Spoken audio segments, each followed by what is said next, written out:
Harus ditarik ya? Kenapa nggak tampil? Oh, sip ini ya.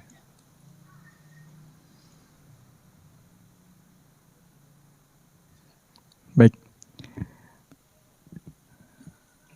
Alhamdulillahirabbil alamin wa bihi nasta'inu ala umuri dunya waddin. Wa nusalli wa nusallimu ala nabiyyina Muhammadin wa ala alihi wa sahbihi ajma'in. Asyhadu an la ilaha illallah wahdahu la syarikalah wa asyhadu anna Muhammadan abduhu wa rasuluh. Rabbi syrah li sadri wa yassir li amri wahlul 'uqdatam min lisani yafqahu qawli. Allahumma la sahla illa ma ja'altahu sahla wa anta taj'alul hazana idza syi'ta sahla. Rabbana 'alaika tawakkalna wa ilaika nabna wa ilaikal masir. Bapak-bapak, ibu-ibu dan rekan-rekan sekalian, alhamdulillah kita bisa hadir di majelis ini dengan izin Allah, dan tentu ini adalah satu karunia yang harus kita syukuri, bahwa kita masih diberikan kesehatan, diberikan kesempatan, waktu ya, dan terutama masih diberikan keimanan. Karena keimanan inilah yang merupakan nikmat terbesar sesungguhnya, yang akan membawa kita ke jalan yang membuat kita bahagia dan diberkahi Allah Subhanahu wa taala di dunia dan di akhirat. Salawat serta salam semoga senantiasa tercurah kepada Nabi kita, Nabi Muhammad sallallahu alaihi wasallam. Bapak-bapak dan ibu-ibu yang dimuliakan Allah, saya yakin semua memahami, semua tahu bahwa hari ini ada satu peristiwa ya. Hari ini beberapa tahun yang lalu, tanggal 28 Oktober tahun berapa? 19 berapa? 28 ya. 28 Oktober 28. Ini kayaknya nomor cantik ini. 28 10 28. Peristiwa yang mungkin tidak akan terjadi ya, tentu dengan izin Allah terjadinya. Tapi wasilahnya terjadinya adalah karena adanya segolongan anak-anak muda gitu, yang mengikrarkan satu sumpah gitu ya, sehingga dikenal dengan Sumpah Pemuda. Dan di tangan pemuda-pemuda seperti inilah ya, perjuangan Islam dulu dan bahkan juga perjuangan dakwah ilallah yang awalnya dibawa oleh para nabi kemudian dilanjutkan oleh pengikutnya, umumnya adalah yang berperan itu adalah para pemuda. Nah, maka pada malam ini kita mencoba mengkaji satu tema, satu surah dalam Al-Quran yang di situ menyebut kisah tentang pemuda. Kisah ini tentu kita semua sudah sering mendengar, Ashabul Kahfi gitu ya. Kisah pemuda Ashabul Kahfi. Dan kita sering juga membacanya, surah Al-Kahfi. Terutama di hari Jumat. Dan fadilahnya membaca surah Al-Kahfi itu, di dalam salah satu hadis dikatakan bahwa dia akan menjadi cahaya, menjadi penerang bagi yang membacanya. Penerang yang seperti apa? Tentu banyak maknanya penerang itu, cahaya itu. Salah satunya adalah dia bisa menjadi penerang pikiran kita ketika muncul masalah. Kadang pikiran kita sumpek, ada masalah yang menurut kita besar gitu, tapi sebenarnya bagi orang lain itu kecil, mudah jalan keluarnya. Nah, ketika kita gelap pikiran kita, kemudian kita membaca surah Al-Kahfi, maka insya Allah akan terang pikiran kita. Ada masalah yang kelihatan besar itu, oh ternyata solusinya mudah aja gitu. Itu salah satu fadilah keutamaan surah Al-Kahfi. Kemudian hadirin bapak-bapak yang dan ibu-ibu yang dimuliakan Allah, ada kisah menarik yang melatar belakangi turunnya ayat ini.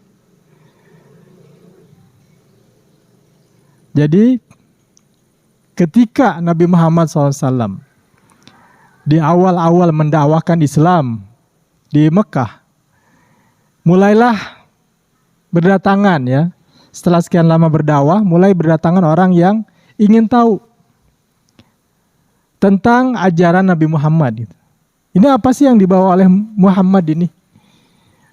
Apakah ajaran yang benar atau ajaran yang salah? Nah, ketika mulai banyak orang yang penasaran dengan dakwah Nabi Muhammad ini, maka para pembesar Quraisy, ya, diantaranya yang salah satu dari dedengkot mereka, ya, ada di situ Al-Harits, ya, An-Nadhr bin Al-Harits, dan juga Uqbah bin Abi Mu'ayth. Ini dedengkotnya Quraisy nih yang paling benci dengan dakwah Nabi. Uqbah bin Abi Mu'ayth ini, kalau bapak-bapak, ibu-ibu pernah mendengar Nabi SAW pernah ditaroin, ya, diletakkan kotoran unta di punggungnya, itu dialah orangnya nih, Uqbah bin Abi Mu'ayth. Dan di sini juga ceritanya berkaitan dengan dua orang ini, An-Nadhr bin Al-Harits dan Uqbah bin Abi Mu'ayth. Ketika melihat, ini orang mulai banyak yang berduyun-duyun, bertanya-tanya gitu tentang ajaran Nabi Muhammad. Maka mereka datang ke Madinah, si dua orang ini, Uqbah bin Abi Mu'ayth dengan An-Nadhr bin Al-Harits ini. Pergi ke Madinah, ya, pergi dari Makkah menuju ke Madinah untuk menemui siapa? Menemui orang-orang Yahudi. Di Yathrib, ya, namanya Yathrib ketika itu. Dan Nabi Muhammad tentu belum hijrah ke sana. Apa yang mereka lakukan? Mereka konsultasi dengan orang-orang Yahudi. Mereka bertanya, ini kira-kira gimana nih menghadapi orang kayak Muhammad ini? Dia ngaku nabi. Kemudian orang-orang juga sudah banyak berdatangan. Maka kata orang-orang Yahudi itu, ya, tanyalah tentang salasu masail. Berikan Muhammad itu 3 pertanyaan. Kalau dia bisa menjawab, maka betul itu nabi. Kalau nggak bisa jawab, berarti bukan nabi. Itu sederhananya. Apa saja pertanyaannya? Pertanyaannya adalah tentang fityatun fil umamis sabiqah, ya. Nama fiddahril awal. Silahkan tanya dengan Muhammad itu tentang pemuda-pemuda di zaman dulu yang tidur bertahun-tahun. Itu pertanyaan pertama. Kemudian tanyakan juga tentang apa itu ruh. Tanyakan tentang ruh kepada Muhammad itu. Tahu nggak Muhammad itu tentang ruh? Kemudian yang ketiga, tanyakan tentang seseorang yang dia sanggup, ya, melakukan perjalanan sampai ke timur dan ke barat.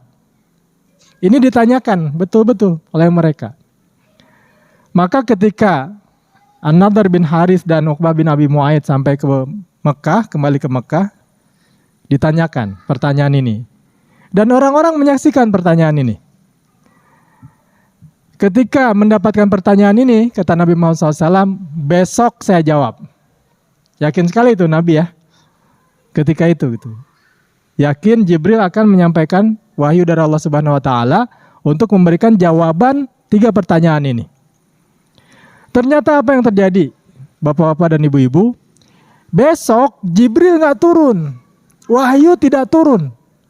Sehingga Nabi Muhammad bingung gitu. Ini jawabnya gimana? Sesuai perjanjian, besok akan dijawab. Maka yang bertanya datang lagi. Orang-orang juga menunggu jawabannya. Bingung untuk menjawabnya, nggak tahu jawabannya, maka kata Nabi, besok. Ya, besok saya jawab. Akhirnya ditunggu. Besoknya lagi, ternyata tidak ada jawaban. Jibril tidak turun, wahyu tidak turun, jawaban tidak jelas atas 3 pertanyaan itu. Sementara orang-orang terus datang, menagih jawabannya. Kata Nabi besok, terus besok lagi. Sampai berapa hari? 15 hari itu, bayangkan tuh, bilang besok. Ya. Tentu kan akan menjadi bahan olok-olokan. Orang-orang yang tadinya penasaran, ini Nabi apa enggak nih? Betul Nabi atau bukan? Bisa jawab apa atau tidak? Ternyata besok nggak bisa jawab. Besoknya lagi nggak bisa jawab. Ini banyak yang ragu-ragu akhirnya. Ini jangan-jangan bukan Nabi. Sampai kemudian menurut salah satu riwayat gitu ya, itu sampai 15 hari. Maka kemudian Allah memberikan peringatan kepada Nabi SAW. Wala taqulanna li syai'in inni fa'ilun dzalika ghada. Jangan sekali-kali engkau mengatakan, menjanjikan sesuatu, aku akan beritahukan, aku akan lakukan besok. Illa ayyasha Allah. Nah ini, ya, melainkan kamu harus mengucapkan insya Allah. Wadhkur rabbaka idza nasita, dan ingatlah Tuhanmu ketika kamu lupa. Wa qul asa, dan katakanlah, ya, daripada bilang besok saya akan kasih tahu, lebih baik katakan asa ayyahdiyani rabbi liaqraba min hadza rasyada. Bisa jadi mudah-mudahan Tuhanku memberikan petunjuk. Itu lebih baik gitu. Ya. Jadi ternyata Bapak-bapak, Ibu-ibu sekalian, ini bukan hal sepele ya, insya Allah ini. Kita harus mengucapkan insya Allah meskipun yakin besok itu akan melakukan apa gitu. Ya, jangan sampai seperti dalam cerita gitu ya. Dia nggak mau bilang insya Allah gitu kan. Mau kemana? Ke pasar, yakin gitu.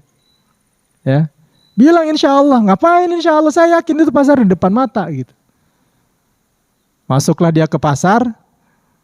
Dia kemudian berjejal-jejal kecopetan. Ini ada satu cerita seperti itu gitu. Pas balik lagi, ya berarti kan nggak jadi belanjanya itu. Kenapa balik lagi? Saya kecopetan, insya Allah gitu. Jadi terlambat bilang insya Allahnya gitu ya. Udah terjadi baru insya Allah.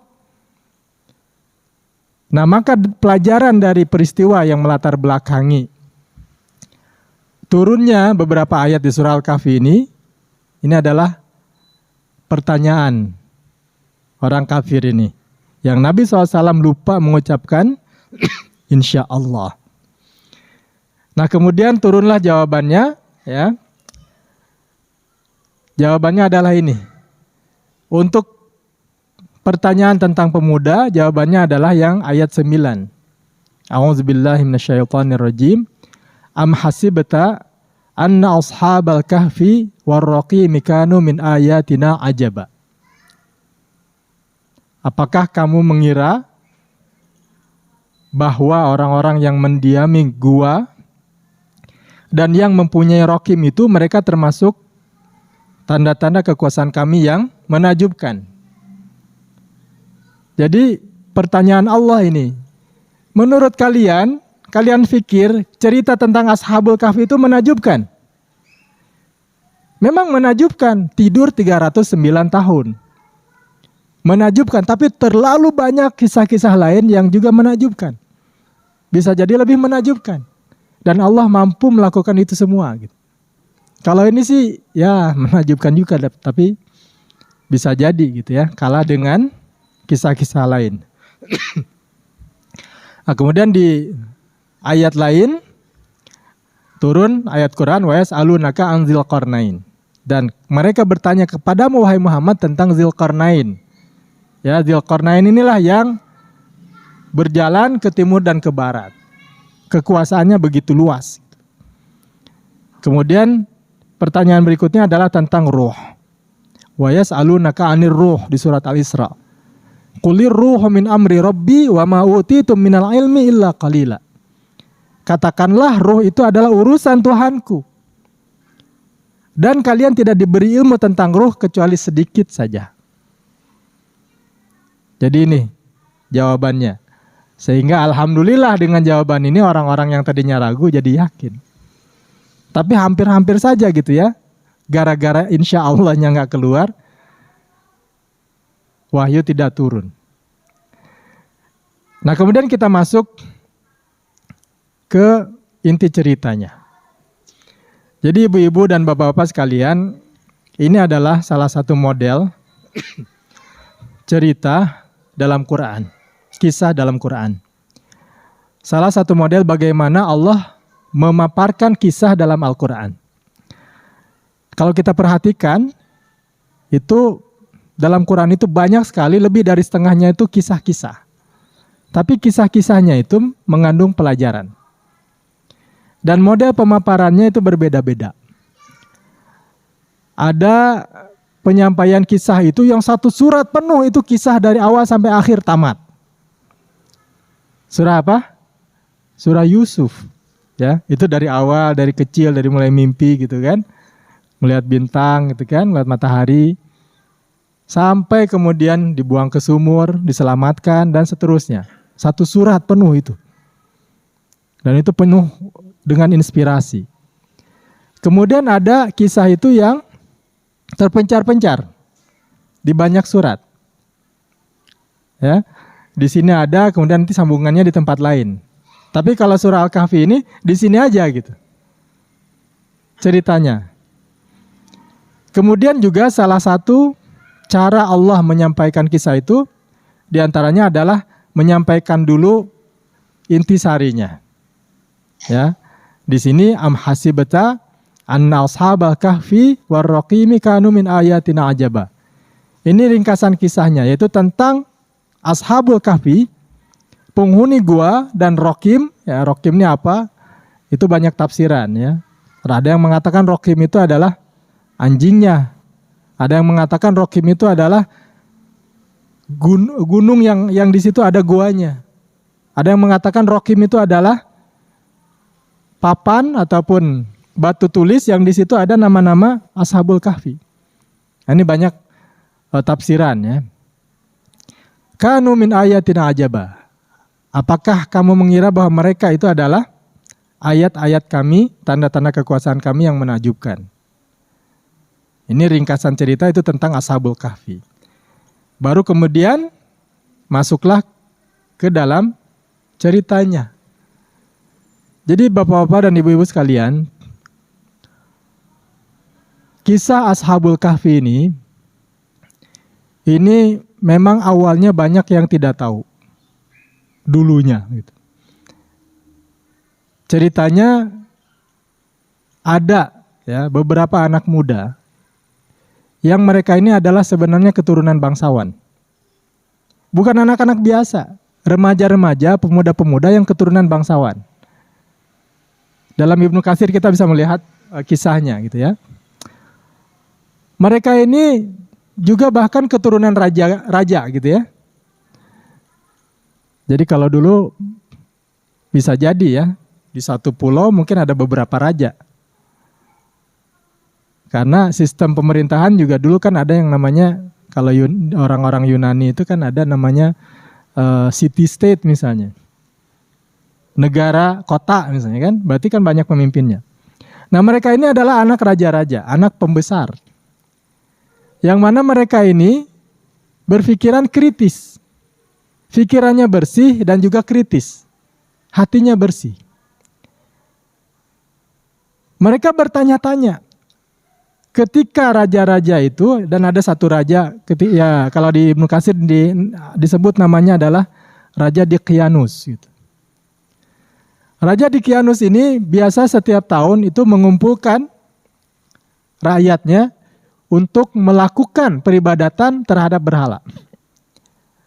Mereka menyembelih binatang gitu ya, kemudian darahnya ditaruh di Tuhan-Tuhan itu, di patung-patung itu, kemudian mereka menari-nari dan lain sebagainya. Kemudian mereka menyembah patung-patung itu. Nah, anak-anak muda ini, pemuda-pemuda bangsawan ini melihat ini kok aneh sekali gitu. Tidak masuk di akal. Tidak bisa diterima dengan logika bahwa benda-benda yang diciptakan oleh manusia justru disembah oleh manusia. Kan ini logika terbalik gitu. Harusnya yang menyembah itu yang diciptakan. Manusia diciptakan oleh Tuhan, oleh Allah. Manusia harusnya menyembah Allah gitu. Ini manusia menciptakan sesuatu, kemudian sesuatu itu dia sembah sendiri. Nah ini. Jadi ketika logika itu bersih, itu akan muncul pertanyaan-pertanyaan seperti itu yang lurus. Nah ini anak-anak muda juga ini seperti ini gitu. Maka kemudian ketika suatu peristiwa ya dalam suatu acara penyembahan berhala, melihat itu mereka tidak setuju gitu ya. Dan bahkan mereka sendiri biasa juga protes, komplain kepada orang tuanya. Ini ngapain ini melakukan ini gitu. Nggak masuk akal. Sampai orang tuanya kan mengancam gitu ya, dalam kisah lain dikatakan seperti itu. Nah ketika itu kemudian mereka nggak setuju. Akhirnya apa? Udahlah, ngapain ikut seperti ini gitu. Tapi karena kan mereka anak bangsawan, pasti ikut acara seperti itu dengan keluarganya. Nah di tengah-tengah raja dan masyarakat itu sedang berpesta pora, menari-nari, melakukan penyembahan terhadap berhala, mereka kemudian menjauh. Ya, menjauh, pergi, menjauh dari kota itu. Satu pergi gitu ya, kemudian mencari tempat teduh di bawah pohon. Ini diceritakan dalam tafsir. Kemudian tiba-tiba datang lagi satu lagi gitu. Duduk juga di situ nyari tempat teduh, berdekatan. Kemudian datang lagi dan seterusnya. Dan yang menariknya, mereka ini, pemuda-pemuda ini satu sama lain tidak saling kenal. Tidak saling kenal. Tapi punya akidah, punya pemikiran, punya keyakinan yang sama tentang Tuhan. Bahwa Tuhan itu nggak mungkin bentuknya adalah berhala-berhala itu. Gitu. Gak mungkin manusia itu dibolehkan menyembah banyak Tuhan. Apalagi Tuhannya dibikin sendiri. Nah itu logika mereka. Gitu. Nah karena kemudian mereka saling berdekatan gitu ya. Bertanya-tanya juga mereka ini siapa gitu. Kenapa mereka kesini? Maka kemudian salah seorangnya mengatakan gitu kan. Ya, haulai qaumuna ittakhadhu min dunihi aliha. Mereka itu kaum kita mengambil tuhan-tuhan lain selain Allah. Laula yatuna alaihim bisultanin bayyin. Tapi kenapa mereka tidak memberikan hujah, tidak memberikan alasan, logika-logika yang jelas bahwa berhala itu adalah Tuhan. Selalu tidak bisa diterima alasannya itu. Maka di sanalah gitu ya. Kemudian mereka menyadari bahwa ternyata kita ini satu pemikiran gitu, satu ide. Ya. Nah, maka dari sanalah kemudian mereka bersepakat untuk melindungi diri mereka sendiri. Id awal fityatu ilal kahfi. Ingatlah ketika pemuda-pemuda berlindung di sebuah gua, faqalu. Kemudian mereka berkata, Rabbana atina min ladunka rahmah. Wahai Tuhanku, anugerahkanlah kepada kami rahmat dari sisimu. Wahayyi lana min amrina rasyada. Dan sempurnakanlah petunjuk yang lurus untuk urusan kami ini. Ini urusannya bukan urusan ringan. Ini urusannya adalah tentang nasib sengsara ataupun bahagia. Ini urusan akidah gitu. Maka perlu petunjuk dari Allah Subhanahu wa taala. Wahayyi lana min amrina rasyada. Maka kemudian ya ketika mereka pergi ke gua itu, fadarabna ala adzanihim. Mulailah muncul keajaiban. Jadi bapak-bapak dan ibu-ibu ya, ketika mereka menghilang tadi, itu tentu bapak-bapaknya, keluarganya itu kan mencari. Ini pada kemana ini anak-anak ini? Dicari sehari, 2 hari, seminggu, 2 minggu, sebulan, 2 bulan, gak ketemu. Setahun, 2 tahun gak ketemu, bahkan puluhan tahun, bahkan sampai Raja Dikianusnya mati, gak ketemu itu. Di mana ini mereka ini? Sampai akhirnya kisah mereka ini, ya, orang sudah lupa tentang ada sekian pemuda yang hilang itu.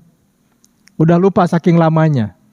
Mereka hanya ingat melalui kisah. Jadi sudah seperti dongeng gitu, dongeng Sangkuriang, dongeng apa gitu. Bahwa dulu pernah ada 7 pemuda yang hilang di zaman Raja Dikianus. Ceritanya seperti apa mereka nggak tahu. Jadi nggak ada yang tahu. Dan ternyata ceritanya seperti ini gitu. Bahwa si anak-anak muda ini ketika mereka melarikan diri menjauh itu ketemu satu sama lain, bertemu dengan orang-orang yang sefikrah, satu pikiran, satu akidah. Dan mereka kemudian bersepakat untuk masuk gua. Lalu kemudian tadi muncullah keajaiban, fadarabna ala adhanihim. Maka kami tutup telinga mereka. Nah, kenapa ditutup telinga? Jadi ternyata kalau mau tidur yang pulas, gitu ya, yang tidak diganggu dengan suara-suara itu harus tutup telinga. Kalau orang tidak mendengar apa-apa, maka insya Allah tidurnya juga pulas. Kan kalau masih bisa mendengar ya, tiba-tiba ada suara motor yang pakai knalpot bising, weng gitu kan, terkejut pasti. Gitu. Atau tiba-tiba di rumah tidur gitu kan, pulang kerja capek, tiba-tiba anak nangis karena jatuh. Gitu. Terbangun kita gitu. Kenapa? Karena masih mendengar.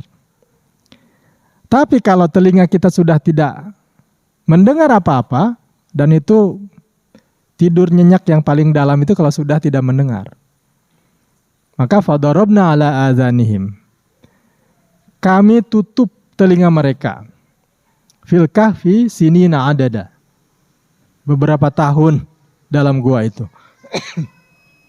Jadi Allah, ini sudah Isya ya. Jadi kita lanjut setelah Isya insyaallah. Kita tutup dulu dengan hamdalah rabbil alamin. Assalamualaikum warahmatullahi wabarakatuh.